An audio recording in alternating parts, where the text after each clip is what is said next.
But we're going to go ahead and roll into our next session, which is a first, I think it might be the first ever virtual taste test.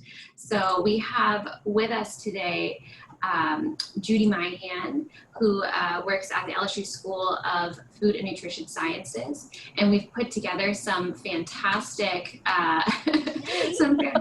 videos for you guys today. So Judy will be here with us afterwards for a little Q&A. But we're going to go ahead and roll those videos and get started so you guys can learn a little bit about sweet potatoes. But just to introduce, we are talking about Harvest of the Month here. So you've heard about it in some of our sessions. It's one of our Farm to School programs where we try to highlight a locally grown fruit or vegetable once every month. So this month, being that it is in the fall, we have sweet potatoes as one of our Harvest of the Months, which you can find on our table, as well as on some of our posters back here. We have a full, booklet of resources with sweet potato. We have recipes, we have coloring sheets, we have lessons, social media images, social media, everything that you need. And you can find all of that in your conference program actually under the taste test for today. So with that, we're going to get going. And remember, go ahead and ask your Q&As. Give me just 1 second. We will share our screen and get this going.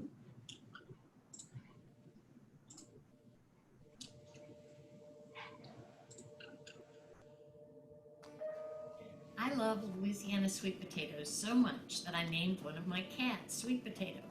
Not because he was orange, but because he was naturally sweet. Orange vegetables like sweet potatoes are so good for you that My Plate, the USDA My Plate, recommends eating 4 to 5 cups of orange vegetables a week. I didn't eat sweet potatoes until I moved to Louisiana. Then, the first time I ate them was a casserole with a marshmallow topping. Since then, I've developed an appreciation for an unadorned sweet potato. A simple, quick way to prepare a sweet potato is in the microwave, and it's one of my favorite ways to do it. First, I'm going to wash the skin, scrub it a little bit, and then I'm going to poke some holes in it and put it in the microwave oven for about 5 minutes.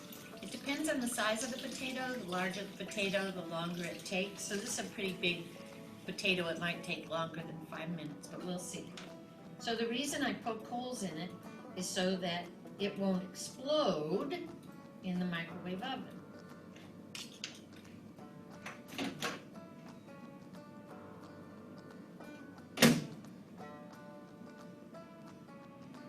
If when you take it out of the microwave oven, it's not soft enough, like if you can't squeeze it or if it resists if you try to put a knife in it, then you can increase the cooking time. Sweet potatoes are an excellent source of beta-carotene, which can supply you with great disease risk-reducing antioxidant phytochemicals. They are a source of dietary fiber, especially if you eat the skin. So find ways to eat them without peeling them. To eat them without peeling them, dice them like this.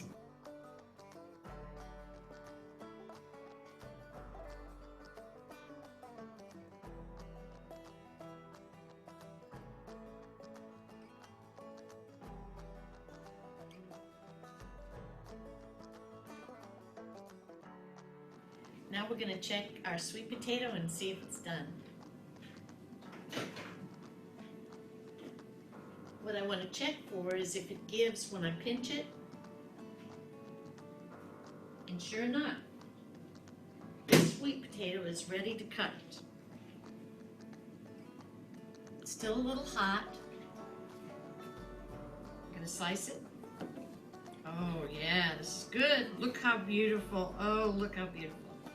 That's that orange color that I was telling you about that is the beta-carotenoid color. That can be changed into vitamin A or, as I said, be an excellent antioxidant. What I would do with a roasted sweet potato like this is I might put a little bit of butter on it or toss some Louisiana pecans on there, nice toasted pecans to add a little crunch. Last year, we sliced sweet potatoes into 1/8-inch slices in the food processor. We tossed them with a little bit of olive oil and roasted those Louisiana sweet potatoes at 450 degrees for about 15 minutes. We served them to children at a taste test at the Knock Knock Children's Museum in Baton Rouge. They were a hit, and the children were coming back for seconds. You can make a bunch of them and serve them like chips with a yogurt dip. Finally, try our Harvest of the Month sweet potato quesadillas that include extra delicious and nutritious corn and black beans served with a Louisiana tomato salsa on the side.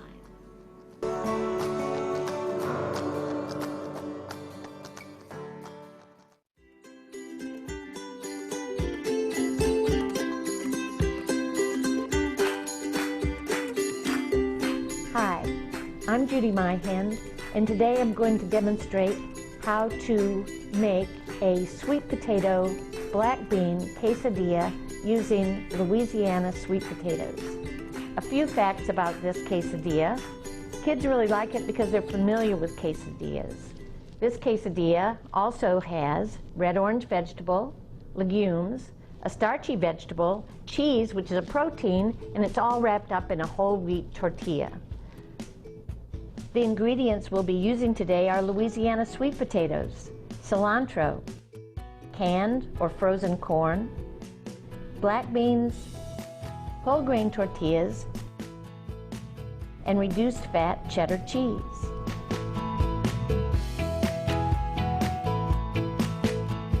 We'll start by placing 8 or 9 tortillas side by side on each sheet pan. And I've got my student, Winston Chase, here to help me.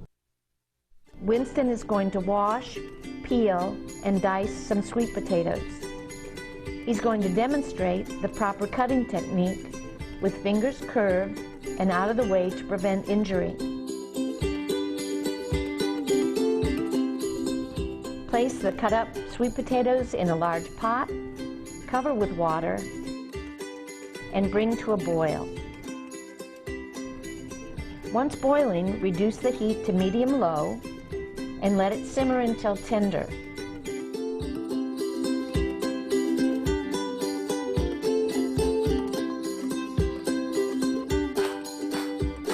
And now Winston's going to chop up some cilantro. Just watch that great knife technique.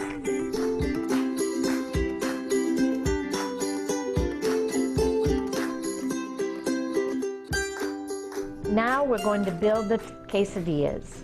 First, Winston's going to spread 1/4 cup of sweet potato mixture on each tortilla. Cover that with 1/4 cup of black beans and 2 tablespoons of corn. After he sprinkles 1/4 cup of grated cheese over the top of those vegetables, he's going to fold the tortilla and follow that process for each tortilla.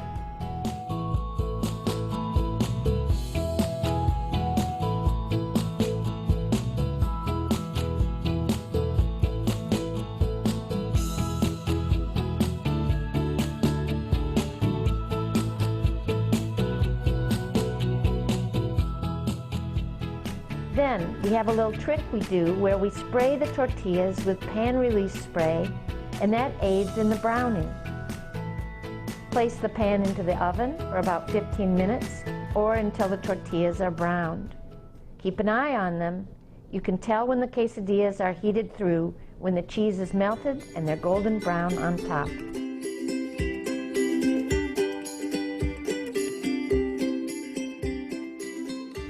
Doesn't that look good?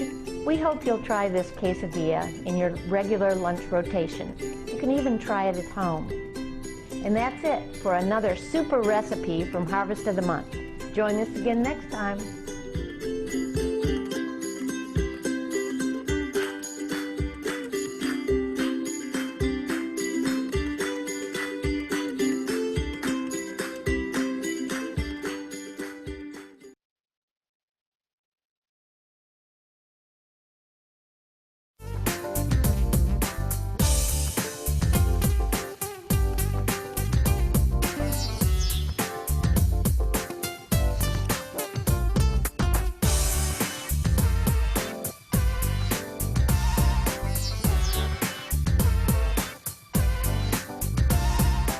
Sweet potatoes are a very important food crop both nationally and globally.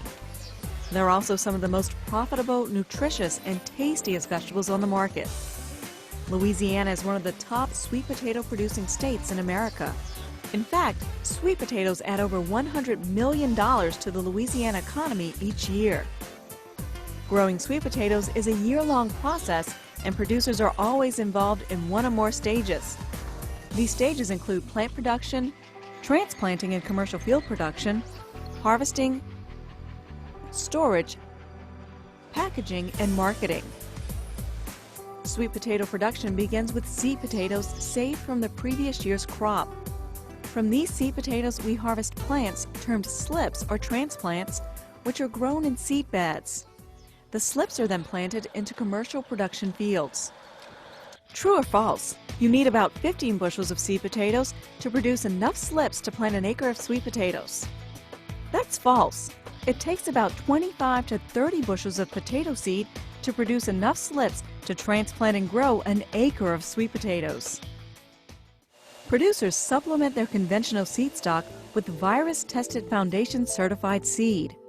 That is seed that's been screened for the presence of known viruses. A vegetatively propagated crop such as sweet potato can rapidly accumulate viruses and mutations which can decrease quality and yield of the crop. So the main goal of the Foundation Seed program is to maintain the quality and integrity of commercial varieties. The Beauregard cultivar, originally released in 1987 by the LSU Ag Center, was known nationwide as the savior of the sweet potato industry, and it has remained a successfully cultivated sweet potato variety in the U.S. Even with Beauregard's success, the LSU Ag Center has continued to create alternative commercial varieties. The bedding process, which begins in late February or early March, requires several steps.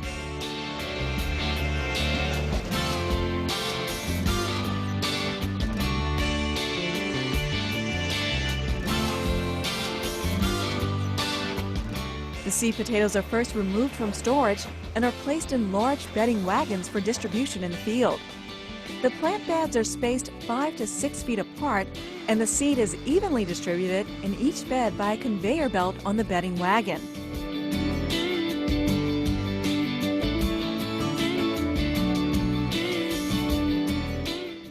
Afterwards, the seed is often rolled to ensure even and adequate soil coverage.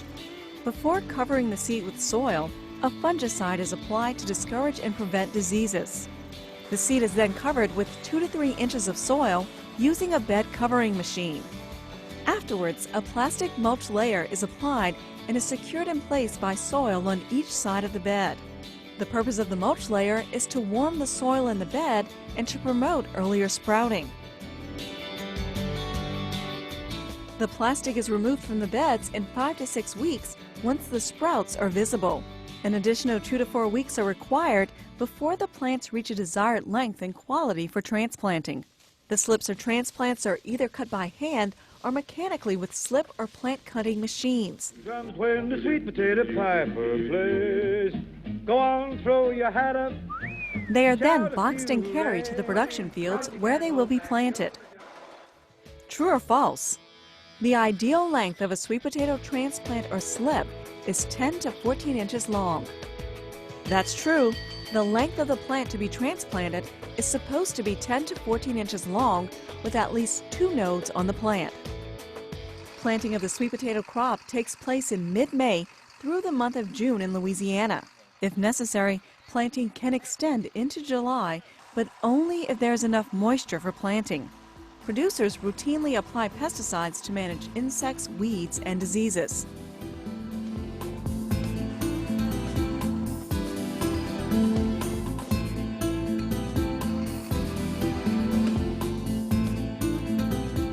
Mechanical transplanters vary in size and can plant from 1 to 8 rows with each pass across the field. 2 people are responsible for planting 1 row, and they alternate planting while moving down the field.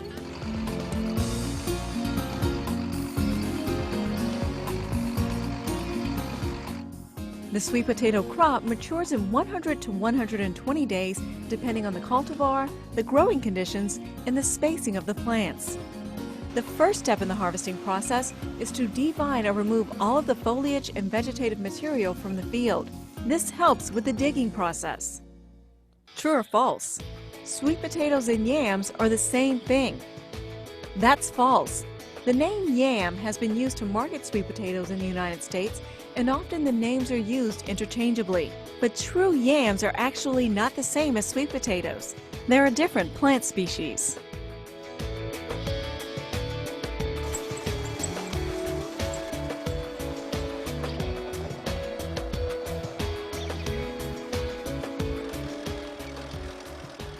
The crop is most commonly harvested using 1 to 4 row mechanical chain diggers. The 2-row mechanical harvester is the most common harvester used in Louisiana. As the harvester travels down the row, the sweet potatoes are moved along a chain on each side of the harvester. Laborers sort through the sweet potatoes, field grading them into different marketing classifications, including U.S. number 1s, jumbos, and canner sweet potatoes.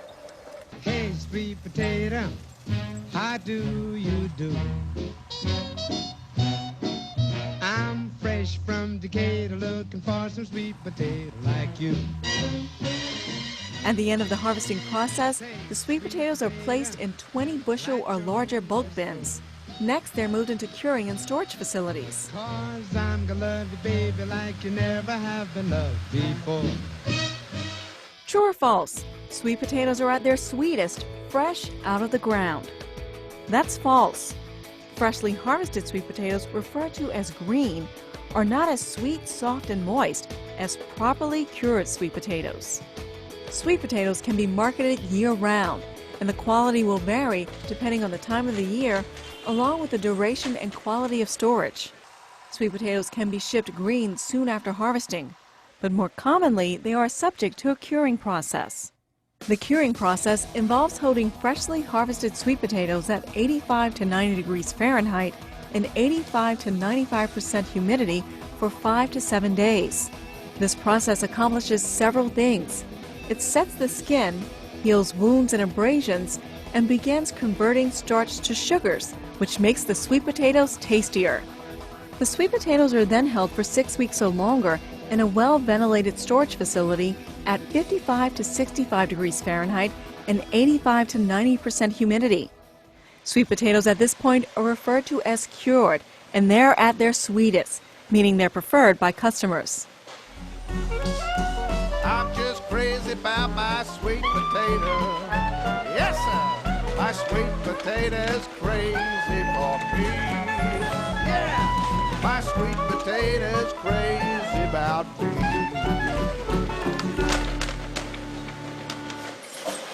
Sweet potatoes are held in storage facilities until they are packed and shipped to market. Under ideal storage conditions, they can be stored and sold for a year or longer. Fresh cured Louisiana sweet potatoes are shipped across the U.S. and worldwide. The previous year's crop is usually sold before the current year's harvest even begins. True or false? The term yams was first used to describe sweet potatoes in Louisiana. That's true. Using the name yams to describe sweet potatoes was a marketing tool started in 1937 to help distinguish Louisiana's softer, sweeter, and moister varieties from the drier varieties grown on the East Coast. Sweet potatoes sold for processing are most often moved in bulk to various processing facilities. There, they are turned into a number of different value-added sweet potato products for consumers. Products like canned sweet potatoes, chips, fries, cookies and other flour-based items, juices, baby food, and pet food. Sweet potato, sweet potato, sweet potato pie, sweet potato, sweet potato, sweet potato pie, sweet potato, sweet potato. So the next time you help yourself to a nice baked sweet potato, or eat a tasty slice of sweet potato pie, or any sweet potato product, you'll know that a lot of work went into producing one of the most nutritious vegetables around. The work is time-consuming and difficult, but the fruits of the labor, oh, how sweet they are!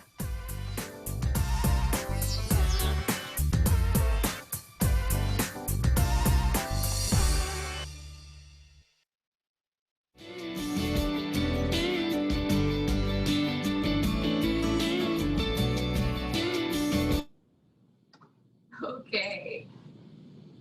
I hope you all enjoyed that video. That was very entertaining and educational. We here in the room learned a lot. Okay, but I think we had a few questions. Judy, we were wondering about skinning or peeling sweet potatoes or leaving the skin on. Some pros and cons there. Well, they're far more nutritious if you leave the skin on. And so I usually do leave the skin on. But some people, especially when they're making perhaps the sweet potato quesadilla, find that the skin gets in the way a little bit of making a good mash. One way to do it is to, I guess what bothers me about using the microwave for cooking the sweet potatoes, which is something that they do in the schools fairly often, is that sometimes then the skin gets discarded. And coming up with ways to make sure that that skin gets consumed is a good idea. Much more dietary fiber in the skin, so it's good to. You saw how many times they washed them in that video, so they're pretty clean by the time you get them. But then, of course, you'd need to wash them too. Dr. Hassan, do I understand it that you have made your own sweet potato black bean quesadilla today? Yes, in fact, my husband Charlie sat with us and had lunch with me. Hey, Charlie. Well, I'll tell you hello. So he enjoyed it. Being a good Cajun, though, he said it needed a little Cajun seasoning. But as far as he's concerned, it was really delicious. Really was good. Oh, very good. Sweet potato. So it passed our muster. We enjoyed it. It was really good. Great. I'm sure that our viewers noticed watching the sweet potato recipe video that the first thing that came up was a recipe for 50 servings. Right. That's for our cafeteria recipe. But our team here decided that, since we can't tailgate, might as well make that recipe at home. If you have 50 people, well, wait, I don't know how many people you can have come over to watch the game now. So 50 people separated. 50 people separated. Yeah. Send it out to your friends and have everybody make sweet potato quesadillas. 10 very hungry people. Let's see. Kathy, did you have a question that you wanted to ask or anything pitch into this session? We can't hear you, Kathy, if you're talking. I know that we had talked a lot about sweet potatoes in the planning process of this conference and how easy it is to get kids involved with some sweet potato prep. Yeah, I think this is my hand. Thank you for sharing all your tips. I think the microwave technique is great because that's really easy to do. I know that our child nutrition professionals, they had a culinary training just last year where they learned how to make the quesadillas. So hopefully we'll see more of those in the cafeteria. I do have a question with the sweet potato. Sometimes when I cut it, it starts to turn a little bit brown at the edges. How can you prevent that? Well, the best thing to do is, so say you're going to cut or chop sweet potatoes up to get ready to cook them. The best thing to do is get them right into the water. Okay. So just like any kind of an oxidative browning that takes place, the best thing to do is make sure it's not exposed to oxygen for too long. Great, thank you. We will remember that. So we only have about 3 minutes left, but I have a question about like when you're picking sweet potatoes at the store and keeping them good for a long time, because I have a problem where maybe it takes me too long to get to them, but I start growing sweet potatoes in my kitchen because they start having the shoots come out of them. So what's the best way to, let's pick the best sweet potato and then keep it lasting in your house? I'm glad that you asked that question because a lot of people don't realize that you're supposed to store them at room temperature. But one of the reasons that you're getting some sprouts on your sweet potatoes is because maybe the place where you're storing them is a little warmer than what we call room temperature, which is 70 degrees. So you want to, and the other thing is, don't have them anywhere near a window or, so, it needs to be in a dark place. But they'll still grow. Oh, they'll still sprout. Don't get me wrong. I actually keep them above a small fridge that has heat coming out of it next to the window. So I guess I'm really asking them to start sprouting. I wanted to take a second to show everybody this resource though. And I know you can't see it well from here, but this is our seasonality chart that you can find on our website. You can print it out as a 3-page document and go through it. And you can see it's by month and it's separated into these different sections of different food items that our child nutrition directors need to have on their menus. You know, the red orange, the dark green, the legumes that Judy was mentioning in our recipe video. But you can go through and see which items are available here in October. And these are items that you're likely to find grown locally across the state. I know that we are just about wrapping up. And we do have a new addition that I'd like to point out over here, and I might have Alessandro come run this to the camera so that our viewers at home can see it. But we have a new poster. And while Alessandro is, oh, let's zoom out a little bit. Sorry, we're working on it. We have a new lettuce poster here, so that'll be available for our Harvest of the Month schools to put up to have a lettuce harvest of the month, which you can find grown locally pretty commonly and grown hydroponically as well. And while we have Alessandro there, we've included a list in our conference program of where to find local sweet potatoes and other products using Market Maker. So Alessandro, could you just give a really quick blurb about Market Maker and how you can use it to find Of course. Market Maker is an online resource tool similar to, if you would like to compare to Facebook, but instead of having a profile about yourself as a person, you have a profile about your farm. So if you are a school or another institution that would like to serve local Louisiana product, you can go onto Market Maker and then search for that product. For example, we just saw sweet potatoes and yams. If you're looking for sweet potatoes, you can look for those, find farmers in your area, either by zip code, a mileage radius, or by parish, and then contact those farmers via their profile, where they have all the contact information necessary that you need to get in contact with you. And similarly, if you are a farmer watching us today, the schools, for example, Lafayette and Livingston Parish, they are both registered on Market Maker as well, and you're able to get in contact with food nutrition directors in those parish in order to offer your products you have available for sale and make them aware of the farm in their proximity. Great. All right, thank you. Yeah, so if you're not on Market Maker, you can get on it now to sell your product or to look for products. But that about wraps up our first week of our conference. I'll open it up to if any of our panelists or Crystal want to make any last comments before we close the meeting out. All good? All right, well, thank you everybody so much for joining us. Thank you to our attendees and thank you so much to our speakers, all of the work that you did to get this ready. We really appreciate it. Thank you to our steering committee, of course, for pulling this together. But I'm gonna go ahead and close out our meeting. Thank you, everybody. And we will see you next week, next Wednesday at 10 a.m. Remember to take the Farm to School Challenge and enjoy the beginning of National Farm to School Month. Bye, thank you. Bye, everybody.